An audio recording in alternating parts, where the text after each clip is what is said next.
people want to know the meaning of life and their significance of their life in this world. Some of them come from religious angles, some are secular, but everybody's got this burning issue. Here's how I have dealt with it.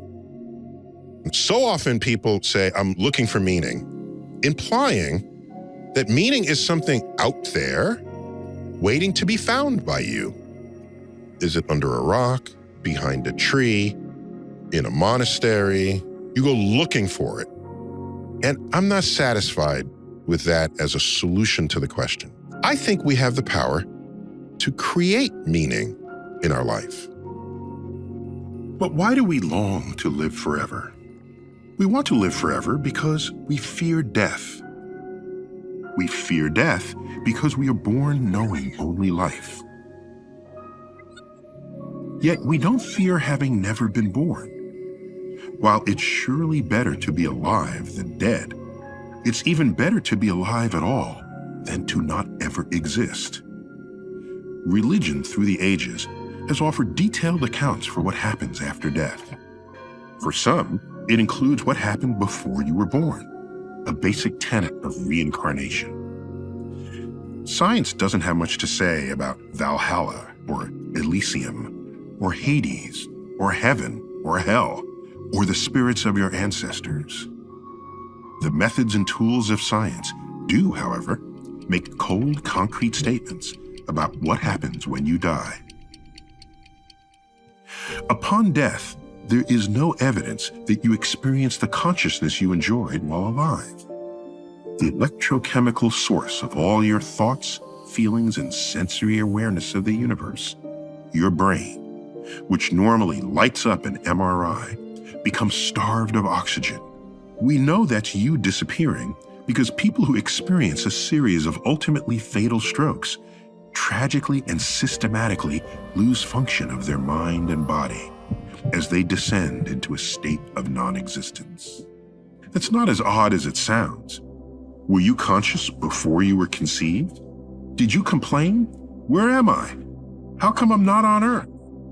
No, you simply didn't exist. That most people who could ever exist will never even be conceived. Each of us, for all practical purposes, is unique in the universe, now and forever.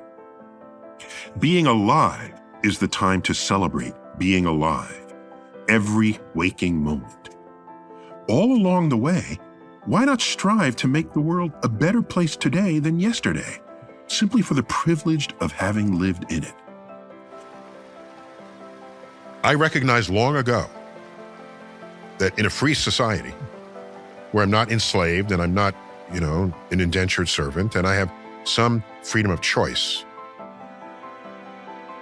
that I have the power to manufacture meaning in my life.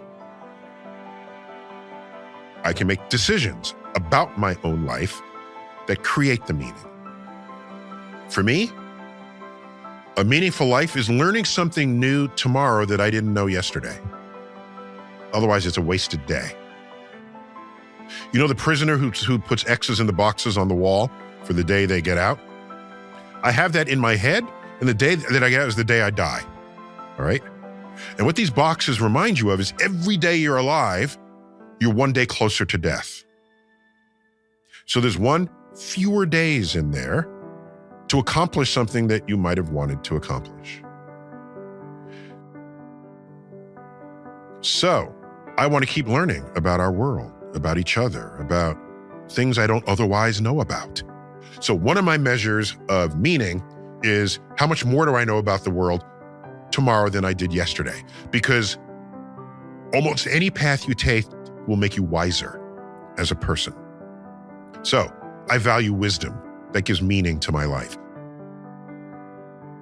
So that's one source of meaning.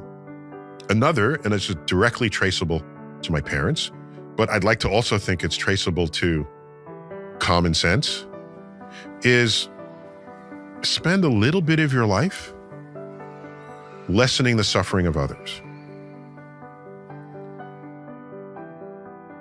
In my day, in a week, do something that lessens the suffering of someone else, however trifling that gesture is. That's an infusion of good.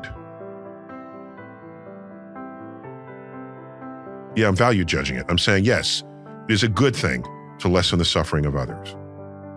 I'm declaring that. I try not to ever put opinions out there, but it's my opinion that if you lessen the suffering of others, you make a better world. And don't we all want to live in a better world?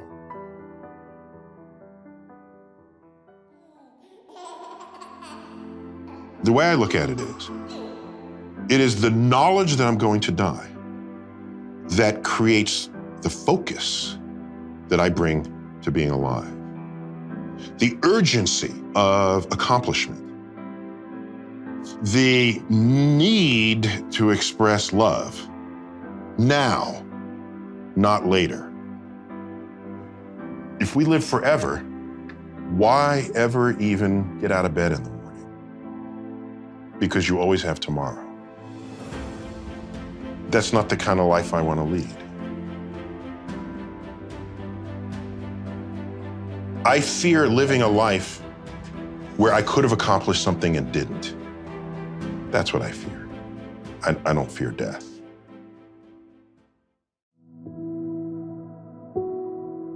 On my deathbed, I'd be sad to miss the clever inventions and discoveries that arise from our collective human ingenuity, presuming the systems that foster such advances remain intact. That's what fueled the exponential growth of science and technology in my lifetime. Our primal urge to keep looking up is surely greater than our primal urge to keep killing one another. If so, then human curiosity and wonder, the twin chariots of cosmic discovery, will ensure that starry messages continue to arrive. These insights compel us, for our short time on Earth, to become better shepherds of our own civilization. Yes, life is better than death. Life is also better than having never been born. But each of us is alive against stupendous odds. We won the lottery only once. We get to invoke our faculties of reason to figure out how the world works. We also get to smell the flowers. We get to bask in divine sunsets and sunrises and gaze deeply into the night skies they cradle. I beseech you to treasure up in your hearts these my parting words. Be ashamed to die until you have won some victory for humanity. There is the source of meaning.